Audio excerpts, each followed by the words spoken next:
Ever get that feeling?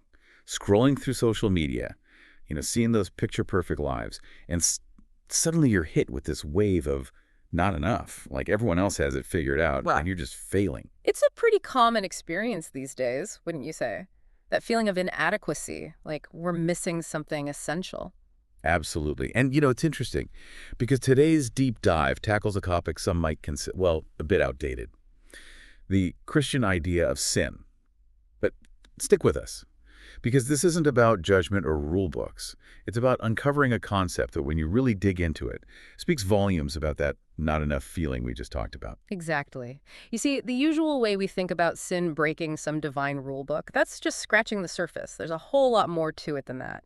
Something that resonates with the human experience on a much deeper level. So forget the fire and brimstone. Right. We're going deeper. Precisely. And to do that, let's bring in a philosophical heavyweight, Søren Kierkegaard. He defines sin as this: in despair, not wanting to be oneself before God. Okay, I'll admit, that sounds a little cryptic.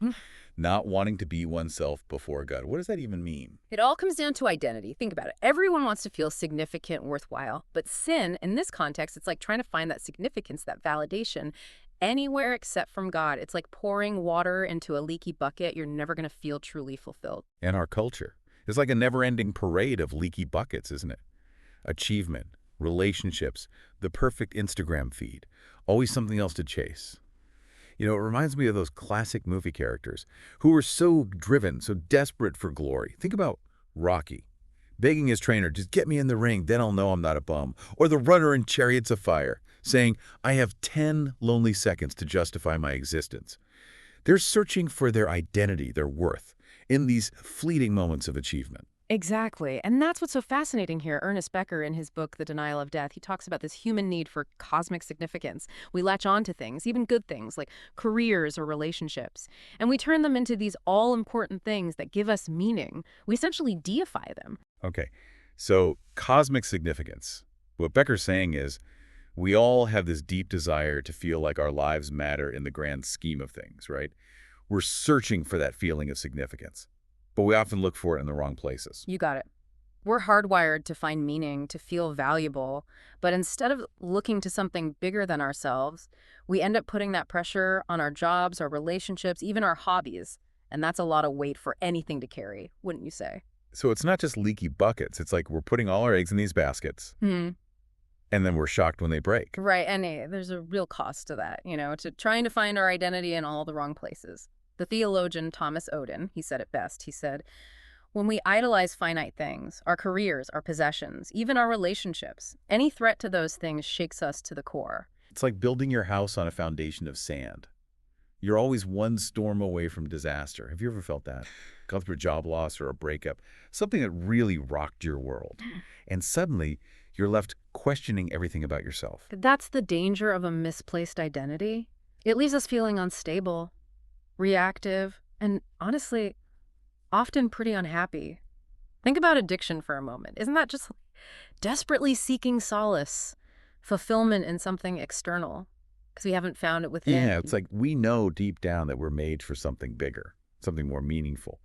But when we try to jam something else into that space, force it to fit. It's like trying to fit a square peg into a round hole. It just doesn't work. So we're not just talking about like the Yeah. things we typically label as sins are we. It's more about the motivation behind them, the misplaced longing. Right, exactly. Yeah. It's about what we're looking to for our sense of worth, for our identity. And this is where it gets really interesting, because it shows how this concept of sin, this misplaced identity, it extends beyond just individual behavior.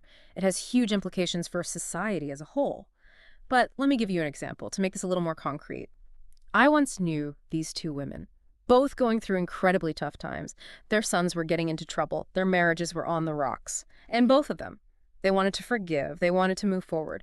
But one woman, she just couldn't let go of the bitterness. She admitted to me, she said, if my son doesn't turn his life around, then my whole life will have been a failure. Wow. Her identity was so intertwined with her son's success that forgiveness, genuine healing, it became impossible. That's heartbreaking. But I have to be honest, I can see myself in her story.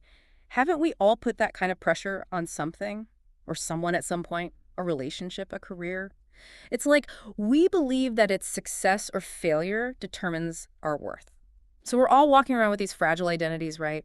Looking for worth in all the wrong places, and then we act all surprised when the world feels so, I don't know, fractured. Yeah, it's like we've forgotten what it means to be human. Right. And this isn't just a modern problem. After World War II, the writer Dorothy Sayers, she argued that this feeling of despair, this sense of things breaking down, it happens when we abandon this idea of sin.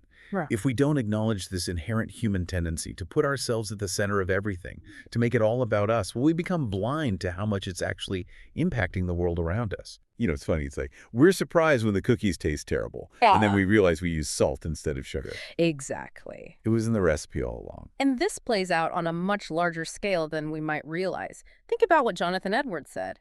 He said that if we prioritize anything, our family, our country, even our own happiness, above our relationship with God, it ends up dividing us. Okay. We end up putting our own tribe above everyone else's, and that's Yeah. just a recipe for conflict. So hold on.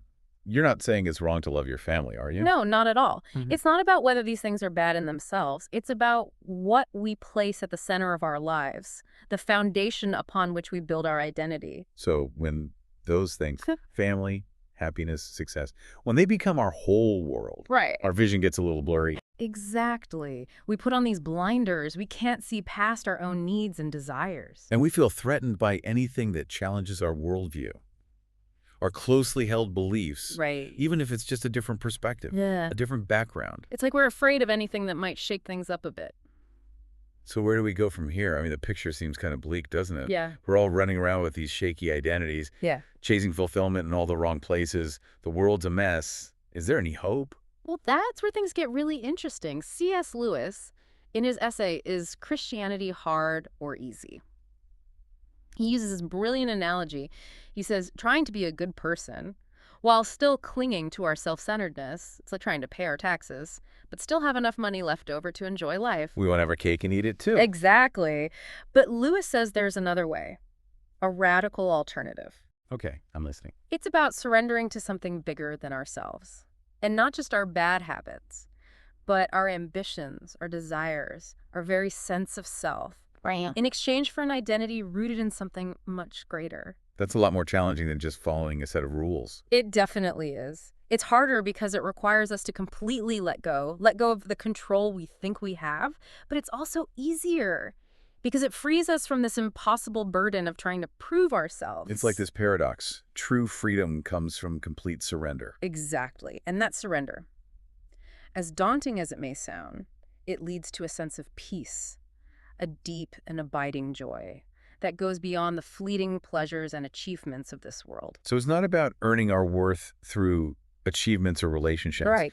Because our value comes from something unshapable. Get it? This deep dive has given us a lot to think about, that's for sure. If you take away anything from this conversation, let it be this. What if true freedom? Lasting joy. The kind of fulfillment we're all searching for. What if it comes from a completely different source than we've been led to believe? What if letting go of that constant need to prove ourselves, to justify our existence, is actually the key to unlocking a richer, more meaningful life?